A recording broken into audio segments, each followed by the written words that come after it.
Copies या ऑप्शनचा वापर करून आपण सिलेक्टेड केलेल्या प्रत्येक पेजच्या किती कॉपीज प्रिंट करायच्या आहेत तो नंबर हेडिंग समोर बॉक्समध्ये टाईप करू शकता. आता फॉर एक्झाम्पल ह्या पेजची किती कॉपीज पाहिजेत मला. फॉर एक्झाम्पल मला हीच मार्कशीट 5 मार्कशीटचे 5 प्रिंट पाहिजेत, तर नंबर ऑफ कॉपीज मी किती देणार इथे 5.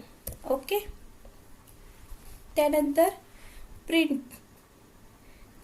प्रिंटर या ऑप्शन खाली ड्रॉपडाऊन लिस्ट आहे. प्रिंटर या ऑप्शन खाली ड्रॉपडाऊन लिस्ट आहे. यामधून आपण पेज प्रिंट करण्यासाठी ज्या प्रिंटरचा वापर करणार आहोत त्या प्रिंटरचे नाव लिस्टमधून सिलेक्ट करावे. म्हणजे आपण कोणत्या प्रिंटरचा यूज करून त्यातून प्रिंट करणार आहे त्या प्रिंटरचा ऑप्शन आपल्याला सिलेक्ट करता येतं.